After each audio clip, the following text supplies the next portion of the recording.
जीवमजीवमदावं जीर्णवरवसहेण जेणनिदिष्टं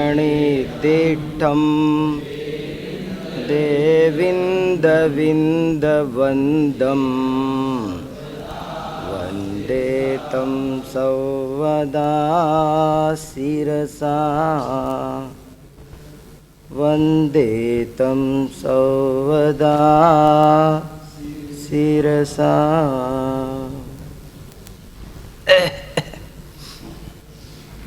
यह द्रव्य संग्रह नाम का ग्रंथराज है। इसकी रचना आज से 1000 वर्ष पहले परम पूज्य प्रातः स्मरणीय आचार्य श्री नेमी चंद्र देव ने की है। इस ग्रंथ में 3 महाधिकारों के द्वारा 6 द्रव्यों का, 7 तत्वों का और मोक्ष मार्ग का इस प्रकार से वर्णन किया गया है कि यह संपूर्ण द्वादशांग का ही एक प्रतिनिधि ग्रंथ बन गया है। इस ग्रंथ की रचना करके आचार्य देव ने हमारे ऊपर जो अनुपम उपकार किया है उसका किसी भी प्रकार से वर्णन ही नहीं किया जा सकता। जैन दर्शन की समूची तत्व मीमांसा इस एक ही लघु ग्रंथ में उन्होंने बहुत ही कुशलता से भर दी है। एक परवर्ती आचार्य ने लिखा है कि जिस प्रकार कुशल वैद्य एक छोटी सी दवाई की गोली में हजारों रोगों को निवारण करने की क्षमता भर देता है, उसी प्रकार नेमी चंद्राचार्य ने एक एक गाथा में एक एक ग्रंथ का ही सार भर दिया है। जब वे लिखते हैं पोगल कम्मादीणम कत्ता व्यवहार दो दुनिच्चय दो चेदन कम्माणादा शुद्ध नया शुद्ध भावाणम, तो मानो सामूचा कर्ता कर्म अधिकार उसके अंदर समा देते हैं। इस तरह से जैन दर्शन की पूरी तत्व मीमांसा, चाहे वो उपेय तत्व हो चाहे वो उपाय तत्व हो, चाहे वो जगत व्यवस्था हो चाहे वो मोक्ष मार्ग व्यवस्था हो, दर्शन शास्त्र तत्व मीमांसा को 2 भागों में बांटता है। एक को कहते हैं उपेय तत्व और दूसरे को कहते हैं उपाय तत्व। जगत व्यवस्था उपेय तत्व है। दर्शन शास्त्रों का तुलनात्मक अध्ययन इन्हीं 2 बिंदुओं के आधार पर किया जाता है। आचार्यों का प्रतिपादन 2 दृष्टि से चलता है। एक जगत व्यवस्था कैसी है, एक मोक्ष मार्ग पद्धति क्या है। जगत व्यवस्था को उपेय तत्व कहते हैं, मोक्ष मार्ग व्यवस्था को उपाय तत्व कहते हैं। आचार्य नेमी चंद्र देव ने इस लघुकाय ग्रंथ में बड़े ही संतुलित शब्दों में आगम और अध्यात्म की मैत्री करते हुए उभय नए विरोध का ध्वंस करते हुए जिस अद्भुत बुद्धिमत्ता के साथ में जिनवाणी का प्रतिपादन किया है, हृदय का रोम रोम रोम रोम उनके प्रति कृतज्ञता से भर उठता है। धन्य हो प्रभु, आपने ऐसा सुंदर ग्रंथ हमें दिया। आप संसार में हमें 3 लोक का राज्य भी कोई दे तो हम आपके इस द्रव्य संग्रह के सामने कुछ नहीं समझते। आपका ये द्रव्य संग्रह इस विश्व को बड़ी अनुपम और अनूठी देन है। जहाँ भी कोई विवाद होगा, समाधान यदि कहीं मिलेगा तो सुप्रीम कोर्ट बनेगा द्रव्य संग्रह। इतना सुंदर ग्रंथ उन्होंने बनाया।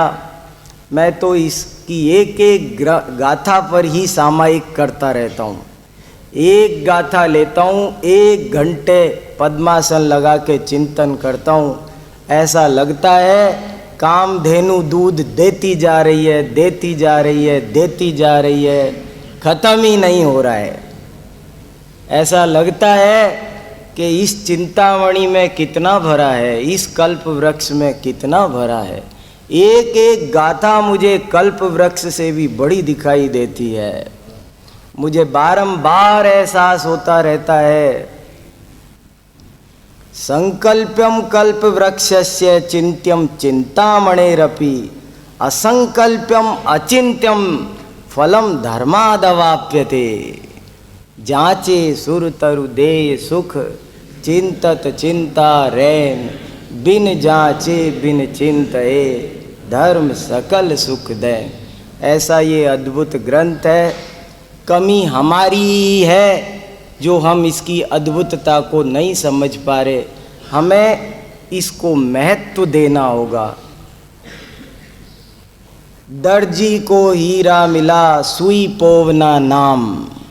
एक कहावत है, दर्जी को हीरा मिला सुई पोवना नाम। क्या जाने कि जो इस पर चिंतन नहीं करते, जो इसकी गहराइयों में नहीं उतरते, उन्हें इसकी महिमा नहीं आ सकती। जिन खोजा तिन पाइया गहरे पानी पैठ, मैं बौरी डरती रही रही किनारे बैठ। मैं ऊपर ही बैठी रही, मेरे समझ में ही नहीं आया कि ये कितनी बड़ी चीज़ है। उसको समझ में आएगा जो इसकी गहराइयों में उतरेगा। बड़ी ही अद्भुत गाथाएं हैं। एक एक गाथा में बहुत कुशलता के साथ बड़े ही अच्छे ढंग से नेमी चंद्राचार्य ने द्वादशांग का सार भरा है। यही कारण है कि कोई हम आप समझे या ना समझे, पर विद्वान सदा ही इस द्रव्य संग्रह को अपने सिर पर लेकर नाचते रहे हैं। जब से ये बना है तब से विद्वानों की एक बड़ी परंपरा है रही है, जो इस ग्रंथ को लेकर जैसे मयूर सावन की घटा देखकर नाचता है, ऐसे उनका भी मन मयूर इस द्रव्य संग्रह को देखकर, जिसने भी द्रव्य संग्रह को पढ़ा है वो तो दीवाना हो गया। जैसे जिसने एक दफे जैन दर्शन पढ़ा वो जैन दर्शन का हो गया, चाहे वो संसार में कोई भी हो। और दूसरे लोगों को ये नारा देना पड़ा, हस्तिना ताड़े मानोपी न गच्छेत जैन मंदिरम। हाथी के नीचे दब के मर जाना, पर कभी एक बार भी जैन मंदिर नहीं जाना, क्योंकि गए तो। इसी तरह जिसने द्रव्य संग्रह पढ़ा उसे इस ग्रंथ का महत्व समझ में आया। पंडित भगवती दास जी ने जिस मुगल काल में हमारे सारे देश में अशिक्षा और अंधविश्वास का अंधकार छाया हुआ था, ऐसे विषम काल में इस द्रव्य संग्रह ग्रंथ का पद्यानुवाद किया था। और वो पद्यानुवाद आगरा में बाकायदा पढ़ाया जाता था। 20 साल उसकी कक्षाएं चली और लोगों को वो पद्यानुवाद इस तरह कंठस्थ हो गया कि लोग उसे ही गली गली में गाते फिरते थे। द्रव्य संग्रह की गाथाएं भगवती दास के पद्यानुवाद के रूप में गली गली में गाई जा रही थी, नवयुवकों के मुख में थी। ब्रह्म विलास में वो भगवती दास जी का द्रव्य संग्रह में बड़ा का पद्यानुवाद छपा हुआ है। आप सबको उस पद्यानुवाद को भी एक दफे देखना चाहिए, कितना प्यारा पद्यानुवाद है। द्रव्य संग्रह को पढ़ाने के लिए बहुत सुंदर व्यवस्था उस काल की आगरा की शैली में हुई थी। शैली में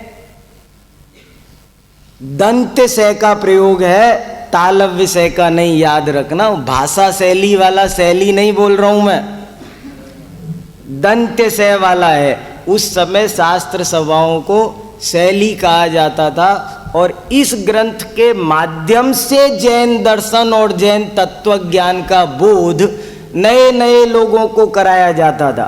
पंडित दौलत राम कासलीवाल जो बसवा के रहने वाले थे, आगरा गए थे। उस जमाने में आगरा राजधानी थी देश की। लोग पैसा कमाने के लिए राजधानी के आकर्षण में खिंचकर आगरा जाया करते थे कि चलो भैया वहाँ चले। और वहाँ जाते थे तो ये बनारसी दास, भूदर दास, भगवती दास ने जो शैली चला रखी थी, वो शैली का उन पर ऐसा रंग चढ़ता था कि दूसरे लोगों ने लिखा, करन जात व्यापार सब बन आवे अध्यात्मी। करन जात व्यापार सब बन आवे अध्यात्मी।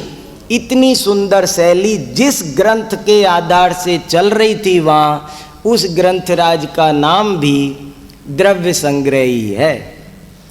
उसके बाद पंडित जयचंद जी छाबड़ा जयपुर के पूरी एरिया में द्रव्य संग्रह पढ़ाया करते थे। पंडित जयचंद छाबड़ा न्याय और दर्शन शास्त्र के प्रकांड विद्वान थे।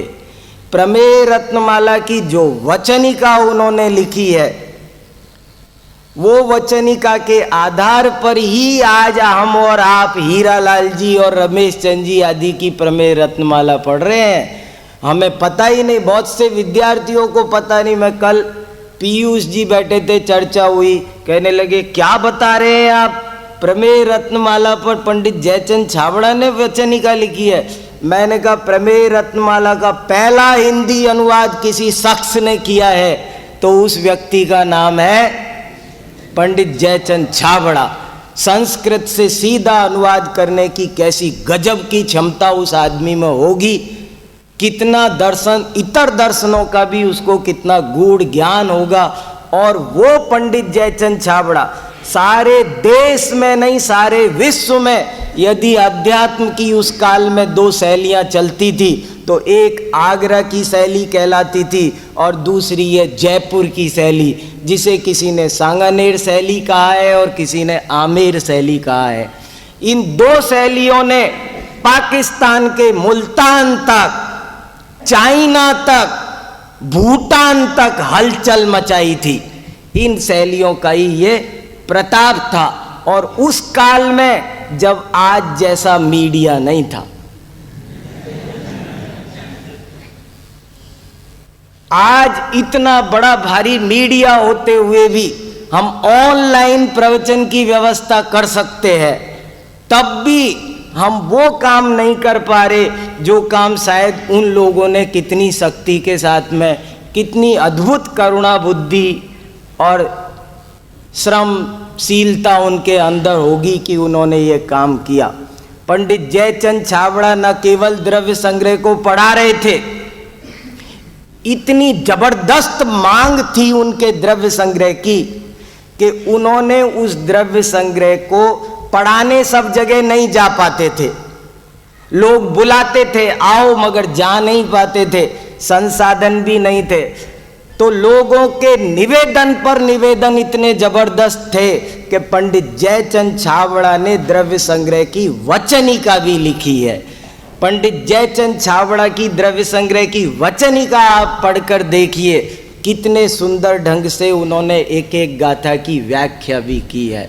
मैं इन सब बातों को कहकर आपको ये बताना चाहता हूँ कि इस द्रव्य संग्रह ग्रंथ के महत्व का आप एहसास करें। और जब तक आप इसके महत्व का एहसास नहीं करेंगे, तब तक इसके असली लाभ से हम वंचित ही रह जाएंगे। कितनी सुंदर गाथा की चर्चा हमारी चल रही है। जीवम जीवम दवम जीणवर वसहेण जेणनि दिठम देविंद विंद वंदम वंदे तम सर्वदा शीर्षा। मैं उन जिनेंद्र भगवान को हमेशा हमेशा सिर झुकाकर प्रणाम करता हूँ। किन जिनेंद्र भगवान को?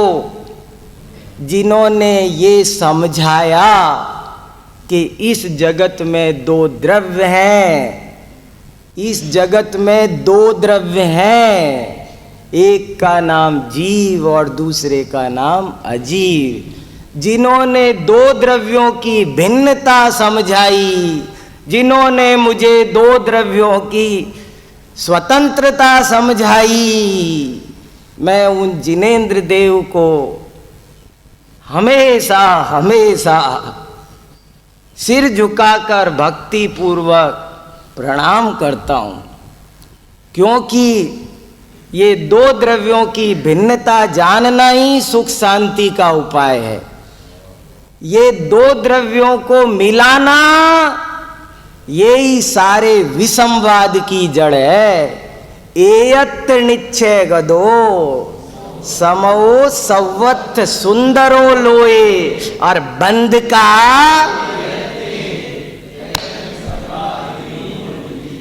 इन दो को मिलाना सारे झगड़े का मूल कारण है। सारी समस्याओं का जड़ कोई है तो उसका नाम है दो द्रव्यों को मिलाना। इन जीव और अजीव को मिलाना ये विसंवाद का कारण है, 84 लाख योनियों का कारण है, संसार का कारण है। और दो द्रव्यों की स्वतंत्रता को पहचान लेना, दो द्रव्यों की भिन्नता को पहचान लेना, यही सुख शांति का महा उपाय है। आपने हमें ये समझाया प्रभु कि दो द्रव्य हैं, जीव और अजीव की स्वतंत्रता आपने समझाई। मैं तो नाच रहा हूं, मैं तो गदगद हो गया। आपने क्या कहा प्रभु? जीव और अजीव की स्वतंत्रता समझाई। धन्य हो धन्य हो धन्य हो धन्य हो। मैं तो 24 घंटे धन्य धन्य निकलता रहता है। आपने ये समझाया, दो द्रव्यों की स्वतंत्रता समझाई। अरे यही तो सार है। इष्टोपदेश में पूज्यपाद जैसा प्रकांड विद्वान लिखता है, विविध विद्याओं का मर्मज्ञ बहुज्ञ विद्वान लिखता है, जीवोन्यः पुद्गलश्चान्य इत्यसौ तत्व संग्रह यदन्यदुच्यते किंचित सोस्तु तस्यैव विस्तर।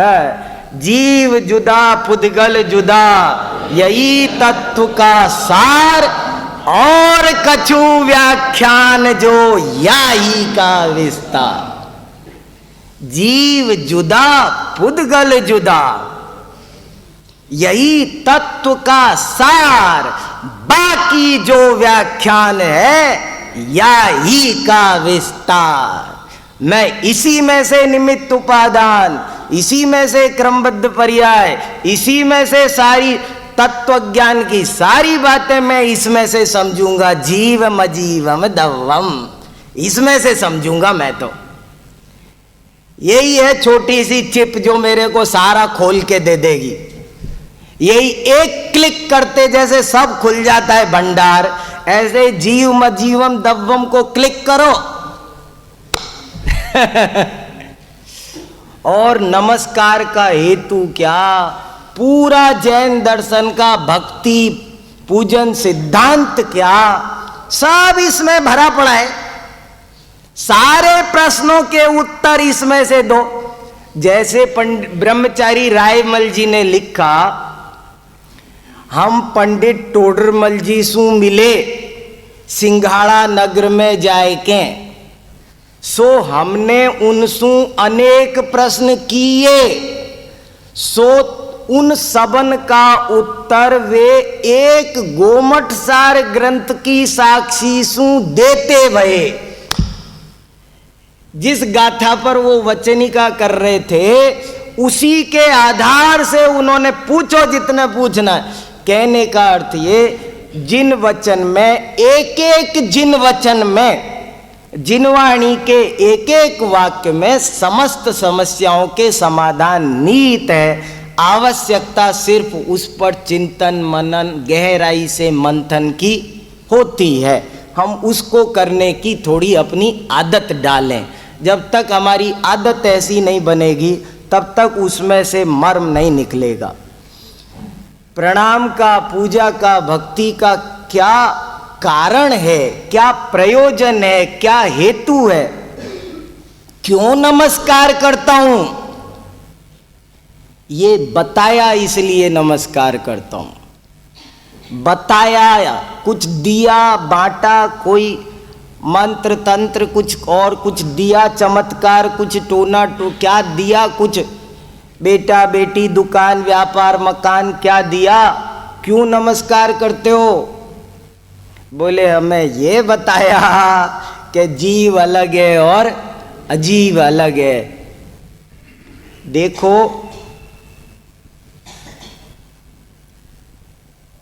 नमस्कार करने के दो कारण होते हैं, तीसरा संसार में कोई कारण ही नहीं होता। या तो भय या आशा, तीसरा कोई कारण नहीं है। संसार में नमस्कार के पीछे दो ही उद्देश्य होते हैं। जब कभी कोई किसी को नमस्कार करता है तो उसके पीछे दो में से कोई ना कोई एक कारण जरूर होता है, दोनों भी हो सकते हैं, पर दो के अलावा तीसरा कोई कारण नहीं होता। दुनिया के सब जीव इन दो कारणों से ही नमस्कार करते हैं किसी को। या तो भय, ए भैया इनसे बच के रहो, डर के हाथ जोड़ लो, संभल के रहो बड़े, या तो भय से नमस्कार करते हैं, हाथ नहीं जोड़ा बिगाड़ देंगे, अमुक देवी देवता किसी को भी करते हैं। चाहे कोई समाज का आदमी हो, चाहे कोई ऊपरली शक्ति हो, चाहे नीचली शक्ति हो, जो कुछ हो, किसी को भी कोई नमस्कार करता है तो या तो इसलिए करता है भैया थोड़ा सा ऐसे कर लो बच्चे सुखी रहोगे, जानते नहीं तुम, या तो भय से नमस्कार करते हैं या आशा से करते हैं।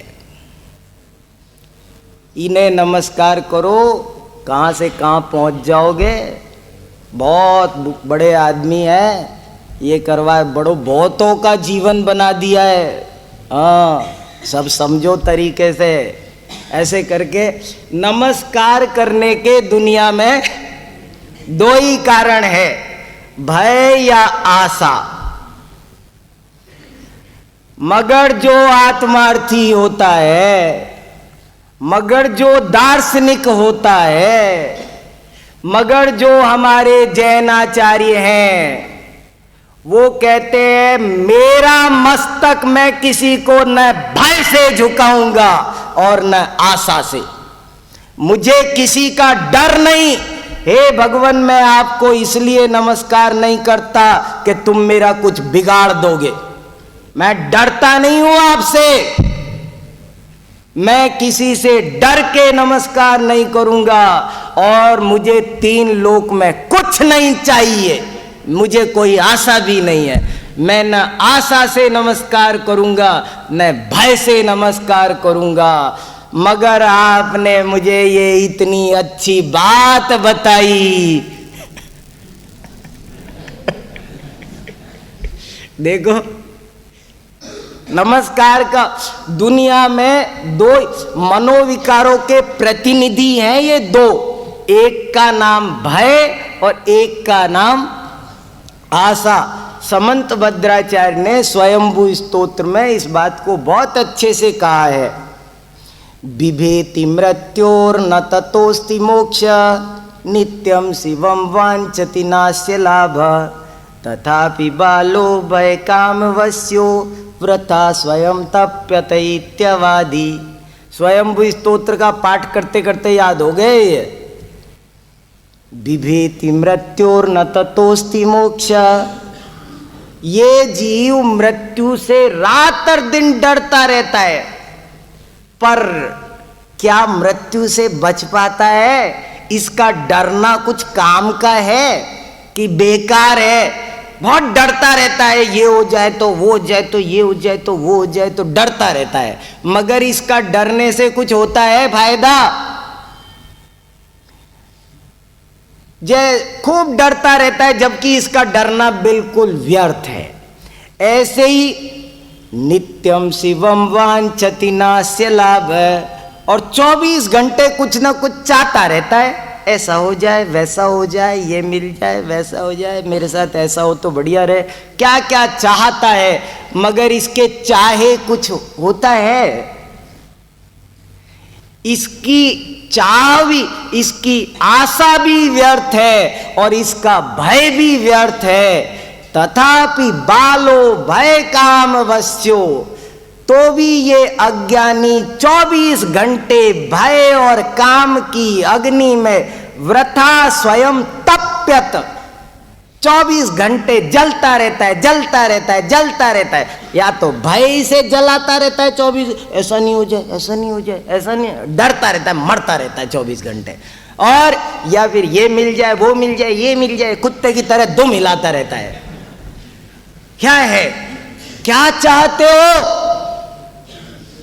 या तो भय और या आशा, ये इसको परेशान करती रहती है। जबकि भय और आशा, आप सोचो अपने जीवन में, हमारे 24 घंटे के विचारों का क्लासिफिकेशन करके देखो, आधे विचार भय के क्लास में चले जाएंगे और आधे आशा। यही दो चीज है। मैं एक दृष्टांत देता हूं कि भय और आशा क्यों व्यर्थ है। दो पिंजरे हैं, एक पिंजरे में बिल्ली बंद है और दूसरे पिंजरे में चूहा बंद है। चूहे के पास में अपना पसंदीदा भोजन पिंजरे के अंदर रखा है, मूंगफली, काजू, बादाम, जो जो चूहे को चाहिए वो सब उसके पास, अंदर पानी भी है, सब कुछ है, अंदर उसके पास माल है। बिल्ली के पिंजरे में भी उसके पसंदीदा भोजन, दूध, मलाई, रसमलाई, सब कुछ उसके पास में भी अपना पसंदीदा भोजन, पानी उसके पिंजरे में भी रखा हुआ है। दोनों अपने अपने पिंजरे में है, पिंजरे दोनों पास पास रखे हैं। दोनों ही नहीं खा रहे, चूहा भी नहीं खा रहा और बिल्ली भी नहीं खा रही, और दोनों ही परेशान है, दोनों ही परेशान है। क्यों परेशान है? एक भय से परेशान है और एक आशा से परेशान है। क्यों नहीं खा रहा चूहा काजू, मूंगफली? क्या, कैसे खाए? और उसका डर कैसा है? कुछ काम, उसका डरना कितना वाजिब है? पहले तो खुद पिंजरे में बैठा है, और जिस बिल्ली से वो डर रहा है वो भी खुद पिंजरे में है। दो दो पिंजरे तोड़ के उसके पास आना, उसे मार देना, ये बिल्कुल असंभव काम है। तथापि बालो, फिर भी चूहे महाराज, बिल्ली, और ये बिल्ली महारानी, क्या हुआ तुम्हें? चटपट चटपट खाओ ना दूध मलाई, डंडा पड़ जाए तो भी जो दूध नहीं छोड़ती, वो पास में कटोरे में मलाई रखी है, रसमलाई पर नहीं खा रही। क्यों? टुकर टुकर।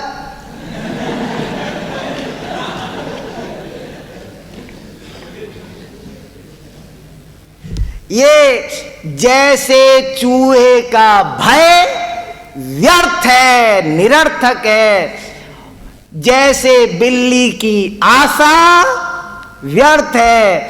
ऐसे ही हमारे रात और दिन के सारे विकल्प निरर्थक है। निर्विकल्प हो जाओ। क्या विकल्प करना? देखो कितनी अच्छी बात कही।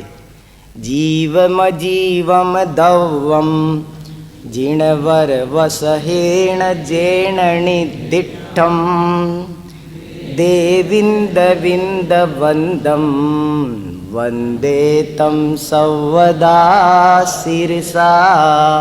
हे भगवान, मैं आपको भय से नमस्कार नहीं कर रहा हूँ, कोई डर नहीं लग रहा मुझे। मैं 3 लोक में किसी वस्तु से डरने वाला नहीं हूँ और मुझे आपसे कोई आशा भी नहीं है। मगर आपने मुझे ये बात बताई। देखो, बताना ही सबसे बड़ा उपकार है। किसी का उपकार भी करना हो तो उसे सच्ची सलाह दे दो, यही सबसे बड़ा उपकार है। दुनिया में कोई किसी को जगत की कोई सामग्री नहीं दे सकता। वो सब व्यवस्था वेदनी कर्म के हाथ में है। हम कोई किसी को कुछ नहीं दे सकता। कितना भी दो, आपके देने से क्या होता है? उसके भाग्य में कुछ होता है तो मिलता है। कौन किसे क्या दे सकता है? एक परमाणु भी कोई कुछ नहीं दे सकता। चक्रवर्ती भी किसी को चाहे तो कुछ नहीं दे सकता। होगा 6 खंड का मालिक, सब कहने का ही है। दे कोई किसी को कुछ नहीं सकता। और मिलना हो तो दुनिया में कोई माई का लाल रोक नहीं सकता। जिसे मिलना होता है उसे मिलकर रहता है, और जिसे नहीं मिलना हो उसे कोई नहीं दे सकता है। क्या दोगे, क्या छीनोगे? अरे परोपकार, इसीलिए ज्ञानियों को किसी के उपकार का भाव आता है तो ऐसा ही आता है कि उसे कुछ समझा दिया जाए।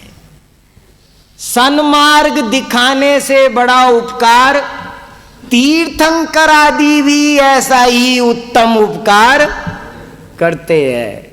देखो कितना बड़ा उपकार है। सही सलाह दे देना। परामर्शदाता की कहानी सुनाई थी ना। कौए जैसे परामर्शदाता तो जगह जगह मिलेंगे।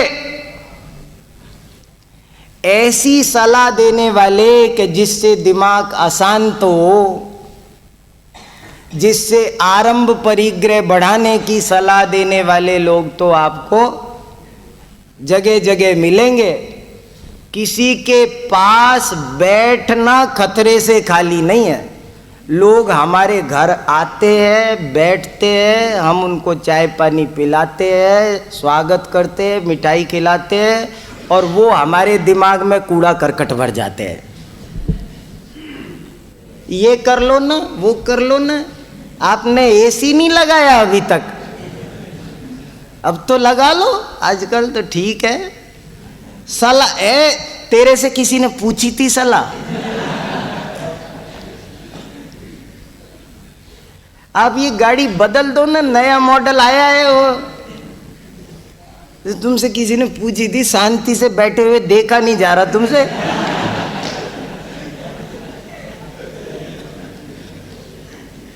आरंभ परिग्रह की सलाह देने वाले तुम आए हो, बैठो शांति से। और क्या अब तुम हमें कूड़ा करकट सुना। अब तो हम तुमसे ये कहें कि तुम जाओ यहां से। क्या क्या मुश्किल है पता नहीं। काम भोग बंधन की सलाह देने वाले तो गली गली में है। मगर एक बात बीच में भगवती दास जी की कह रहा था तो एक अच्छी बात चूक गई। भगवती दास जी ने जो द्रव्य संग्रह का पद्यानुवाद किया है उसमें शुरू में एक बहुत अच्छा दोहा लिखा है, और उस दोहे में उन्होंने ये लिखा है जैन किसे कहते हैं? आज आप बहुत लोगों से जैन किसे कहते हैं परिभाषा सुनोगे। कोई कहेगा जो दिन से खाना खाएगा, छान के पानी पिएगा, वो जैनी कहलाएगा। और आज के मॉडर्न अंग्रेज करेंगे जे फॉर अमुक, ए फॉर अमुक, आई फॉर अमुक, एन फॉर अमुक, ये जैन। ऐसे आपको 100 तरह के जैन की परिभाषाएं और लक्षण मिलेंगे। मगर भगवती दास जी ने जो जैन का लक्षण बनाया बताया, वो मैं आपको बता दूं कि रहने दूं, अपना आगे चलूं? भगवती दास जी ने कहा जैन किसे कहते हैं, तो परिभाषा लिखी है, दोहा लिखा है, जैनी जाने जैन ने जिन जिन जानी जैन, जे जे जैनी जैन जन तिन तिन। बोले जैन कौन है? जिसे नयों का ज्ञान है वो ही जैन है, और जिसे नए नहीं आते उसे मैं जैन नहीं मान पाऊंगा। कैसा वातावरण होगा, कितना स्टैंडर्ड वहां के लोगों का उठ चुका होगा, तब ऐसी परिभाषा बनाई कि जो नयों को जाने उसका नाम जैन है। नए ज्ञान की कितनी बड़ी आवश्यकता उन्होंने उस काल में, मतलब कैसा वातावरण उन्होंने उस काल में बनाया होगा। तो इस तरह इसमें देखो, कहने की बात यह है, सब हर पद पर बड़ा मर्म है। जीव मजीवम दव्वम, बस इसी पर खूब चिंतन किया जा सकता है। जेण निदिठम, बताया है, समझाया है, इस पर खूब चिंतन किया जा सकता है। वंदे तम संवदा सिरसा, वंदे पर चिंतन किया जा सकता है, संवदा पर ऐसे प्रत्येक पद पर गहराई से जब तक आप एक एक गाथा कई कई दिन तक जब तक चिंतन में घूमती नहीं रहेगी, तब तक उसका मर्म पकड़ में नहीं आएगा। बताना ही सबसे बड़ा उपकार है। समझा दिया। देखो, हम किसी रास्ते जा रहे हों, एक बस वाला जा रहा था, तो किसी ने कहा कि अरे तुम इधर से जा रहे हो, वो आगे चेकिंग वाले खड़े बैरियर लगा के। अच्छा, उसने मोड़ लिया और कहा थैंक यू भाई साहब, थैंक यू, बहुत अच्छा आपने बता दिया। आप स्कूटर पे जा रहे हो बिना हेलमेट लगाए, और दूसरे ने कहा अरे उधर पुलिस वाले खड़े, अच्छा, रास्ता बचा के इधर से निकल गए। और उससे कहा भाई साहब बड़ा उपकार किया आपने, बचा दिया आज, नहीं तो हमारे तो 100 रुपये ठुक जाते। तो ये 100 रुपये उसने बताया, क्या दिया आपको? बस इतना बताया कि इस रास्ते में खतरा है, इधर नहीं जाओ। ऐसे ही हे वृषभदेव भगवान, हे जिनेंद्र भगवान, आपने हमें ये बताया। देखो, सच्ची सलाह देने वाला वो ही परम उपकारी है। सच्ची सलाह देना वो ही बहुत बड़ा उपकार है। और कब किसे कैसे सलाह देनी चाहिए, कब किससे कैसे सलाह लेनी चाहिए, इसका भी एक बड़ा भारी शास्त्र है। ऐसे ही नहीं चलता सब, उसके भी बड़े कायदे कानून है, उसका भी सबका संविधान है। और उसके लिए हमारे आचार्यों ने अनेक कहानियां इस सलाह पर लिखी है, बताई है। मैंने तो आपको एक ही सैंपल कल दिया था। वो बहुत सारी कहानियां इस सलाह कब किसे कैसे देनी चाहिए, कब किससे कैसे लेनी चाहिए, इस सब की पूरी बाकायदा आचार संहिता है, पूरे नियमावली है पूरी उसकी। वो फॉलो करके सब किया जा सकता है। और अनेक दृष्टांत, अनेक कथाएं हमारे आचार्यों ने उस पर लिख लिख कर स्पष्ट किया। बलदेव उपाध्याय ने संस्कृत साहित्य का इतिहास पेज नंबर 8 पर इसीलिए लिखा, विश्व में जितनी भी कहानियां प्रचलित है सब जैनाचार्यों की देन है। जैन कथा साहित्य विश्व का कथा साहित्य माने जैन कथा साहित्य। इतनी गजब गजब की कहानियां हैं। ये भी कहानी परामर्शदाता की है जो आप सब बहुत अच्छी तरह परिचित है। सीख न दीजिए बानरा, सीख दीजिए ताही को, जाको सीख सुहाय। सीख न दीजिए बानरा, घर चिड़िया को जाए। ये जो आप हिंदी में सुनते हैं और वो कहानी है, ये भी जैनाचार्यों ने हमारे मूल ग्रंथ में, प्राचीन ग्रंथ में, प्राकृत में ये कथा लिखी हुई है। मुझे याद है, गाथाएं याद है वो। वानर पुरिशोषि तुमम निरथयम वहसि बाहुदंडाइम, किम न करेसि गरम तुह करेसि कुंडी पड़ालाइम। हे वानर पुरिशोषि तुमम, अरे बंदर तुम आदमी जैसे हो।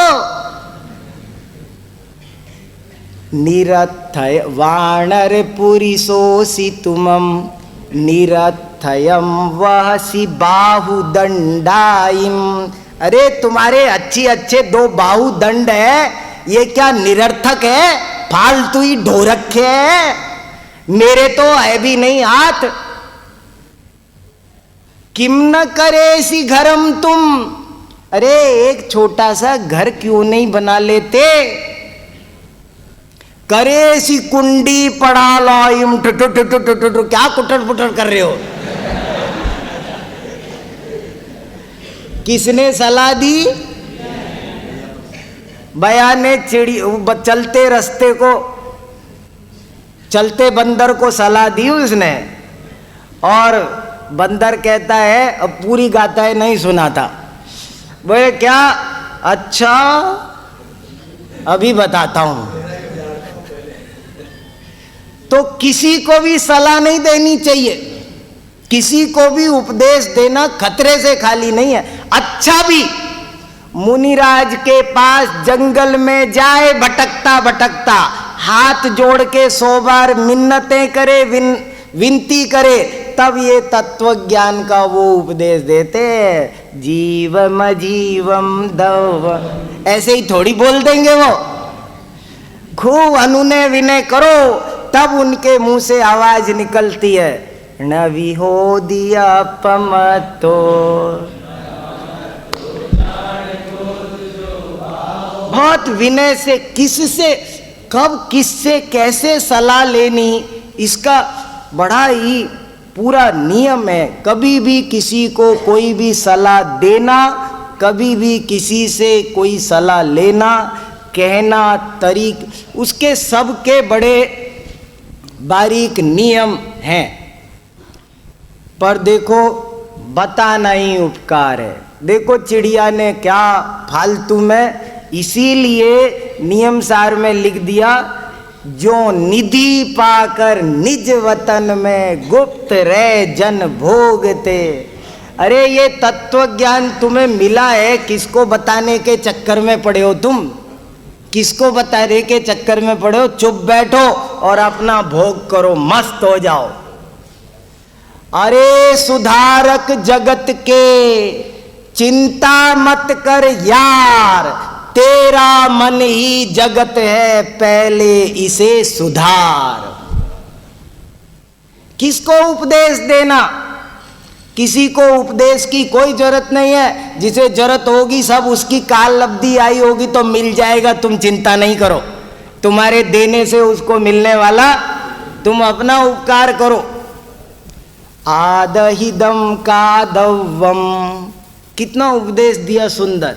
जदि सकदि परहिदम पिकादवम, आदहिद परहिदादो, आदहिदम सुट्टुकादवम। तुम तो आत्महित करो, देखो अपना भला करो। ये सब ज्ञानियों को भाव आता है भूमिका में, ऐसा हो जाए वैसा हो जाए, ऐसा पढ़ो वैसा पढ़ो, ये करो वो करो, सब भाव आते हैं।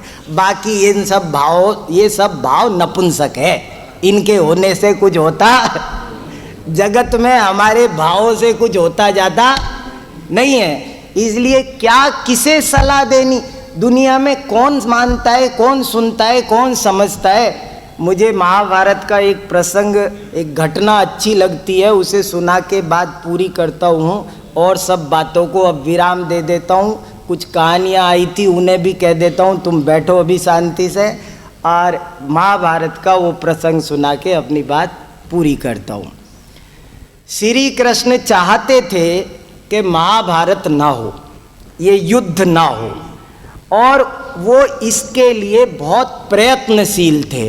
अनेक बार कौरवों से जाके मिलते थे, अनेक बार पांडवों से जाके मिलते थे, दोनों को समझाते थे। कैसे समझाते थे? दुर्योधन के पास जाते थे और कहते थे, जैसे ही पहुंचते तो दुर्योधन खड़ा हो जाता, पैर छूता, काका प्रणाम, चरण स्पर्श, नाना प्रकार से अभिवादन करता। तो श्री कृष्ण कहते, क्या तू फालतू ही विनय करता है, कहना तो कुछ मानता है नहीं। अरे भले आदमी, मेरे कहने से वो तेरे भाई तो हैं, सारा राज्यपाट तेरा, पूरी पृथ्वी तेरी, उन 5 को रहने के लिए 5 गांव तो दे दे कम से कम, मेरे कहने से दे दे। तू अपनी इच्छा से मत दे, मगर मेरे कहने से दे दे। कोई तुझे कुछ कहे तो कह देना, मेरी तो कतई इच्छा नहीं थी, पर मैं काका की इज्जत करता हूँ इसलिए मैंने दे दी। मेरे मत्थे मत देना, मगर झगड़ा मत कर। तू मेरी इतनी इज्जत करता है तो मेरी इतनी सी बात भी मान ले, बराबर का बंटवारा मत कर, मगर 5 भाई है, 5 गांव तो रहने के लिए दे दे। दुर्योधन सब कुछ ठीक, अनुनय विनय शिष्टाचार सब करता रहता था, मगर 5 गांव की बात आते ही बिखर जाता। सूच्यग्रम न दास्यामि, 5 गांव की बात कर रहे हो काका, सुई की नोक बराबर नहीं दूंगा।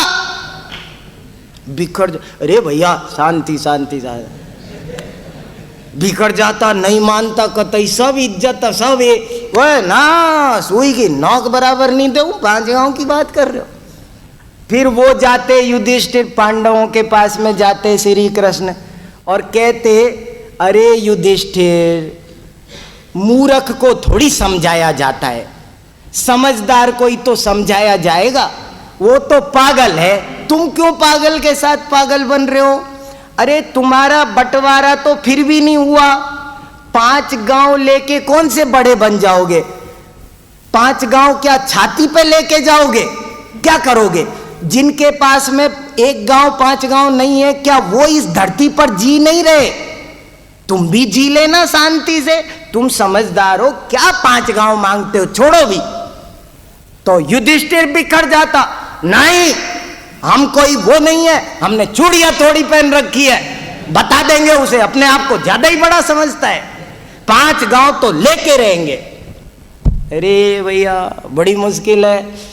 तो फिर लिखा कि देखो श्री कृष्ण जैसा चतुर व्यक्ति भी पांडव जैसे समझदारों को भी नहीं समझा सका, और महाभारत हो के रहा। बताओ हम और आप किस पेड़ के पत्ते हैं?